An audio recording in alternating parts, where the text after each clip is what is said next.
புதுவை கடலூர் வாழும் என் அன்பு சகோதர சகோதரிகளை, கிறிஸ்து பிறந்த விழாவை முன்னிட்டு உங்கள் அனைவரையும் வாழ்த்துவதிலும் ஆசீரை உங்களுக்கு அனுப்புவதிலும் நான் மகிழ்ச்சி அடைகின்றேன்.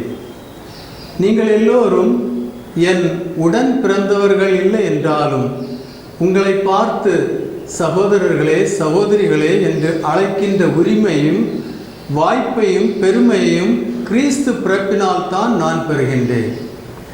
கிறிஸ்துவின் பிறப்பே மானிட சமூகம் ஒரு குடும்பம் என்று வெளிப்படுத்துவதற்காகவும் உணர்த்துவதற்காகவுமே. ஏனென்றால் கிறிஸ்துவின் பிறப்பு என்பது ஒரு மானிட சமூகத்தின் இன்றியமையாத தேவை.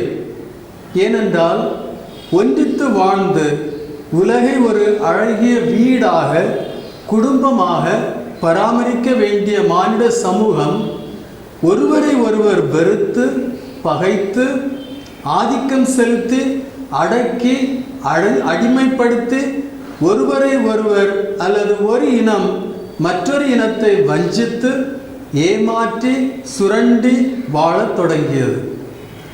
ஏன் அப்படி செயல்படுகிறது என்றால், மனிதனுக்குள் இருக்கின்ற தன்னலம், தன்னை முதன்மைப்படுத்துகின்ற அல்லது மையப்படுத்துகின்ற ஒரு உள்ளுணர்வு. இதனால் ஒருவர் மற்றவரை ஒரு பயன்பாட்டு பொருளாக பார்க்கின்றார்கள். எனவே மானிட சமூகத்தின் இப்படிப்பட்ட சூழலுக்கு மனிதனே காரணம். இதுதான் மனிதனின் பாவ அடிமை நிலையின் வெளிப்பாடு. இந்த பாவ நிலைமை அடிமைத்தனத்திலிருந்து நாம் விடுவிக்கப்பட வேண்டும். ஆனால் அடிமை நிலையிலேயே இருக்கின்ற ஒருவரை இன்னொரு அடிமை நிலையில் இருக்கின்ற மனிதன் விடுவிக்க முடியாது. இந்த விடுதலையை கொடுக்கக்கூடிய சக்தி அவனை உருவாக்கிய இறைவனிடமே உள்ளது. அந்த அன்பு தந்தையின் கரிசனையில் உள்ள பரிவுள்ள திட்டம்தான் உடனிருந்தும் உள்ளுறைந்தும் அவனை விடுவிப்பது. உடனிருக்க ஊனியல்பு தேவை. எனவே இறைவன் மானிட உடல் ஏற்பு திட்டத்தை வடிவமைத்தார்.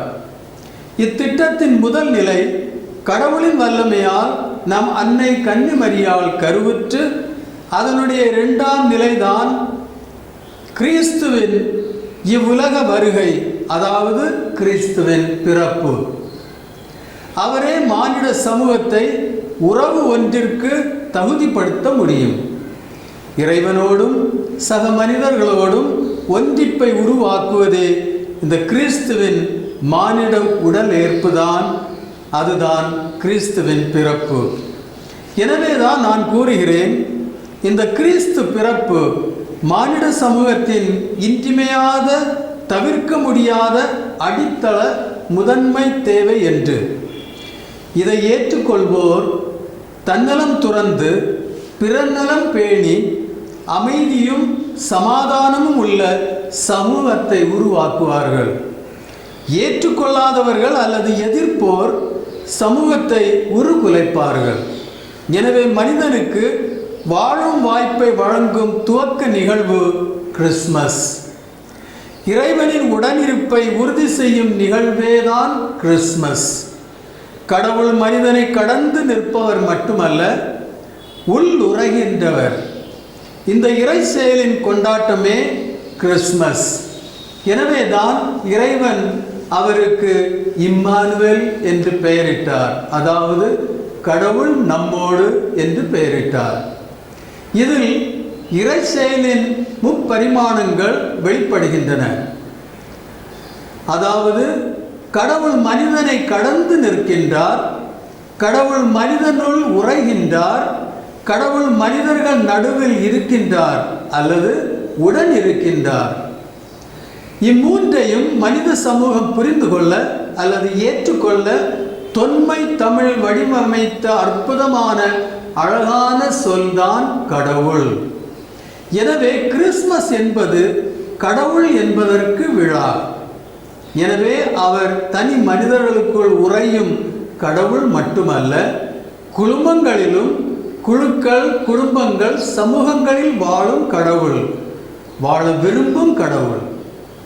இவ்வாறு உண்மையான தன்னலமற்ற அன்பு, தியாகம் செய்கின்ற அன்பு, சமத்துவத்தையும் சகோதரத்துவத்தையும் போற்றுகின்ற மற்றும் நிலை நாட்டுகின்ற அன்பு, விட்டு கொடுத்து மன்னித்து ஒன்றிப்பை உருவாக்குகின்ற அன்பு ஆகியவைகள் நிறைந்த சமூகமே இறைவனின் பிரசன்னத்தையும் உடனிருப்பையும் கொண்டுள்ள சமூகம். இப்படிப்பட்ட இறை சமூகத்தை உருவாக்குவதே இயேசு கிறிஸ்துவின் மானிட உடலேற்பின் நோக்கம் மற்றும் இலக்கு. இப்படிப்பட்ட இறை பிரசன்னத்தை கொணர கிறிஸ்து தன்னை தாழ்த்தி கொண்டார்.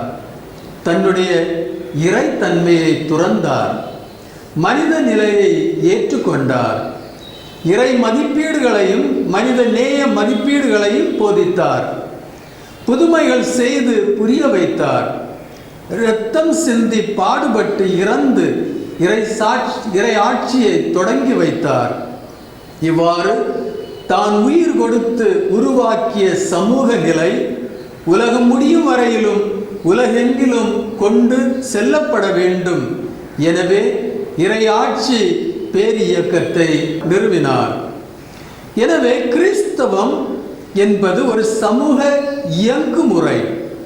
அது மனித வாழ்க்கையோடு தொடர்புடையது. மனித வாழ்வை மையப்படுத்தியது.